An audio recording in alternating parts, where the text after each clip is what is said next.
Okay, I love this question. So Stephanie Hathaway, hi Stephanie, she's on Google Plus.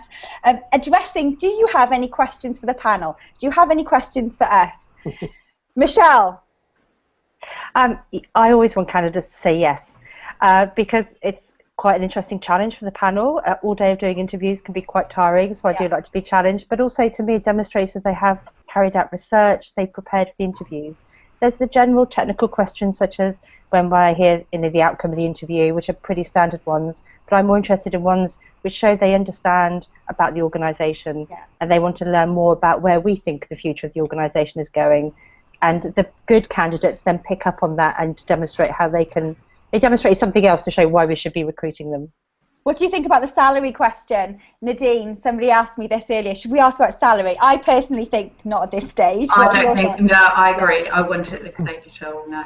Yeah. And Paul, what question do you like to be asked at the end of an interview? I always like to be asked at least one question. Try and think of one if you can. Obviously, if everything's been covered and you're going to just make up a silly question, then don't. But it's nice to be asked at least one question. And again, just not the mundane stuff. I mean, I have been asked things like, will I get a choice of office and stuff like that, which doesn't go down terribly well. No. And if you're stuck for a question, guys watching, like I said earlier, a great question is, what do you love most about working here? You clearly enjoy your job. You clearly enjoy your role. You're clearly passionate. What is it that drives you? Why did you want to come here? What do you think, Sarah? Yeah. What question do you like to be asked? I think, if you really, really are stuck for a question, as Paul says, don't just ask a question for the sake of it. If your mind goes blank and you really can't think of anything, it's not a good thing to end with no questions at all. But you could say, well, I did have some questions, but they've all been answered during the interview, which is better than saying, no, I don't have any questions. But I would also say, don't ask too many, because I sat on an interview panel where somebody's got out a list.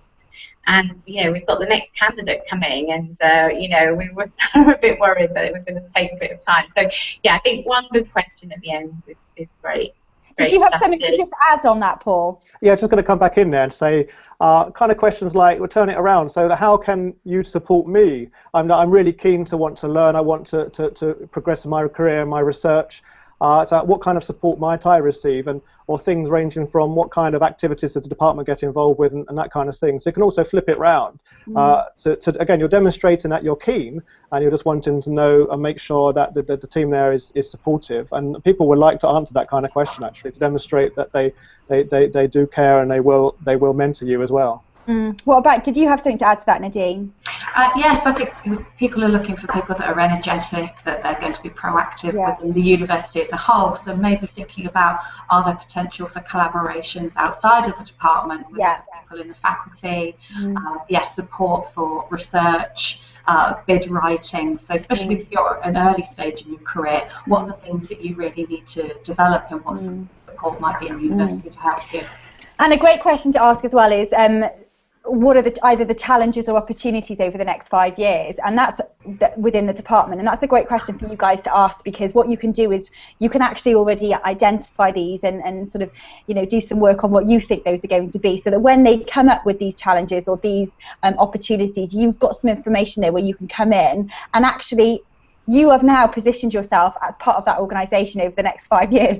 So you can almost sort of give solutions, and during that very intellectual conversation, which is not an interview now because it's two people having a commercial conversation, you can now maybe come in with ideas and stuff, and you're helping position yourself in that team, certainly in the mind of the interviewer, for the next 5 years. So that's always a good question to ask. Now,